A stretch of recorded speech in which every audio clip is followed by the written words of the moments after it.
Today we're going to go over every single SDCC Funko Pop that's confirmed so far, as well as go over what's to come. Hey guys, welcome back to another video. I do hope you're enjoying your day today. So today we're going to be doing a little bit of SDCC 2024 Funko news.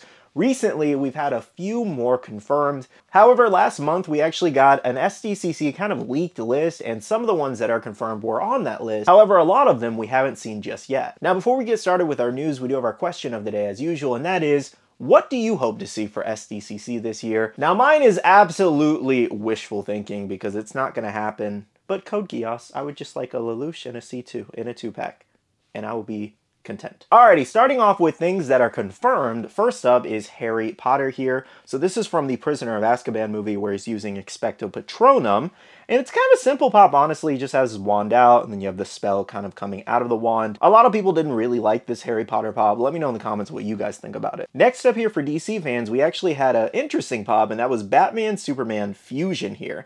So this features Batman's head with his mask, and then it's all red like Superman's colors. Then we have a combination of the Batman and Superman logo there, kind of looking like a dragon almost, which is kind of neat. We have Batman's utility belt there, and then kind of green gauntlets, which I'm not really sure what that is. If anybody's read that comic storyline, let us know why the fists are green, but I will say this is one of the more unique pops for this con this year. For Marvel fans, we got an X-Men exclusive, which is Mr. Sinister. I think this is like the second or third Mr. Sinister pop ever, and this one does actually look pretty good. Next, for Star Wars fans, this is actually a newer one that came out a couple days ago, which was Darth Vader here.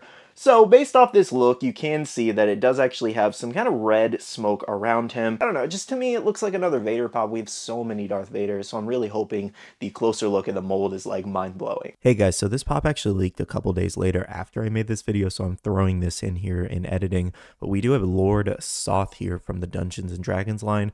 Gotta say, probably one of the cooler looking pops for SDCC for sure. And it's going to be glow in the dark as that glam is showing, so here's hoping it's just as good. But I gotta say, the detail on this thing is incredible. I don't know much about the character though, but let me know what you guys think about this pop. Our last few confirmed ones by the SDCC sticker comes from Disney here. First up, we did have Baymax, where he does have the bandages all over him. I thought this was one of the weaker SDCC exclusives just because we already have 8 or 9 Baymax pops already. Next up here, we did have Edna Mode. This is a great one, honestly. We haven't seen an Edna pop for years, so this is a great variations for those who can't afford the $250 one. And finally, we did have a Nightmare Before Christmas one, which is Zero there. So this is Summertime Zero. Again, just not something that was really needed, honestly. A lot of Nightmare Before Christmas fans aren't even liking this summer set. Now, guys, I want to go over the ones that we do have first looks at. However, they didn't have the SDCC Comic-Con sticker, so there's not a hard confirmation, but they were on a leaked list set to be SDCC exclusive. So let's take a look. First up here is our Pokemon 10-inch pop, which is Arceus. Definitely a very fun one if it turns out to be an actual SDCC exclusive. And based off the first looks we did get, it does look like the character was pretty much nailed. Next here, we did have the Flame Wingman from the Yu-Gi-Oh line. In theory, this does look really great. I still think it should have been a 6-inch pop to really kind of scale the details better.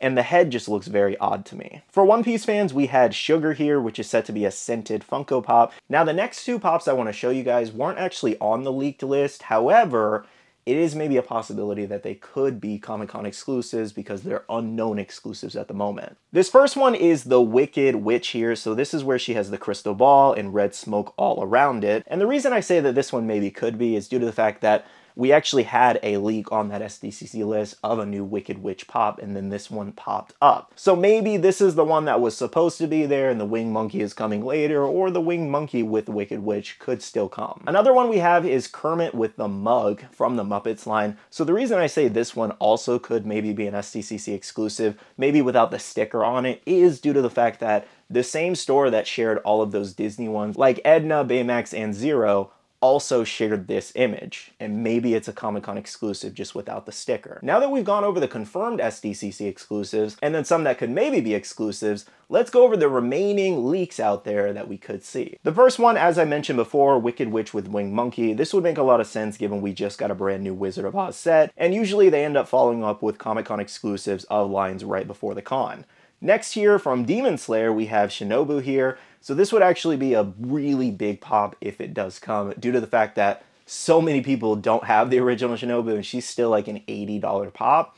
So a lot of people can't really afford that. However, I don't know if you guys have actually taken a full look at Shinobu. I don't know what they could do better. This butterfly base stand is beautiful. The leaping action pose, the coloring all over her. They killed it with this pop. So again, I don't know how they can top this if she does come as a Comic-Con exclusive as well. More anime exclusives come from Naruto here. We could be maybe seeing another Gaara variation there. As to what that's going to be, we don't know just yet. And then there is one possible unknown Naruto Funko Pop coming. It could be any character. Next here from the Bao short film, we did actually have Bao himself.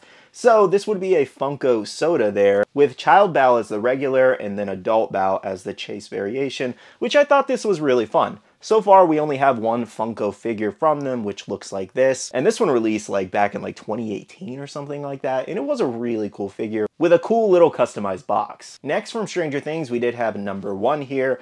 So no word exactly what this variation is going to be. I thought this was a little bit of an interesting choice if it does come, due to the fact that last year we literally got a number 1 exclusive and it wasn't all that great. Very similar to the common we did get. So here's hoping this is something crazy good. For Wednesday fans, we could be seeing our first pop moment from the TV show, and it just says Wednesday Addams moment. No exact details as to which moment from the show. I think what would make more sense though is like where she's dancing in the school. I feel like that would be one of the more popular ones. I haven't watched the show though, so let me know what would be a popular moment from Wednesday that should be made into a pop. And the final pop that we could see is Storm King as a 6-inch pop, which I think this one might turn out pretty good, honestly. Well guys, that pretty much catches you up on SDCC 2024. We should be seeing official announcements for everything within the next few weeks. SDCC this year takes place between July 25th and July 28th. And usually Funko announces things at least 2 or 3 weeks before. So we could see it the first week of July, or we could see it the last week of June. Let's see what happens. Make sure to let me know in the comments what you guys think about all the SDCC reveals that we've seen so far. Will you be picking up anything or passing on it? Personally for myself, so far I think it's just going to be the One Piece pop, which is Sugar. I thought it was an interesting character choice for sure, especially amongst other characters. Not saying she's not important, she was very important to Dressrosa's story, but it's like, there's so many other characters from Dressrosa that I thought we would get first, honestly. But nonetheless, I do like new characters, so I'm glad it's not another Luffy, Zoro, you know. I'd honestly be lying if I didn't say that so far with all the reveals, it's kind of an okay con, but it's nothing too bad at the same time, I guess. It's right in the middle for me. There's a couple new things for sure, but it just feels like Funko's just going after the same licenses every single year, unfortunately, because we've had Yu-Gi-Oh! Con exclusives, we've had Pokemon, we've had One Piece, we've had Star Wars. I think I would feel a little bit differently if some of these were like newer characters, because we have a million Darth Vaders. As well as we have a bunch of Batmans and Supermans, we have a bunch of Harry Potter, we have a bunch of Baymax. So there's not too many new characters going on here. That's just my thoughts though. Of course, let me know how you guys feel about the event so far. As a reminder, make sure to hit the like button down below if you did enjoy, and subscribe and click that notification bell if you're new here. I do want to say a big shout out to all the awesome Patreon supporters of the channel. You guys are amazing for supporting myself and the channel. If you guys are interested and want to check out the Patreon, the link is down below. We have a Patreon-only Discord where we share a lot of information, news, restocks, updates, links, and more. And lastly, make sure you follow me on all my social medias at SkittleRampage over on Twitter, TikTok, Instagram, and my Facebook page, so you can stay up to date. All right, love you guys. See you guys in the next one. See you guys later. Bye.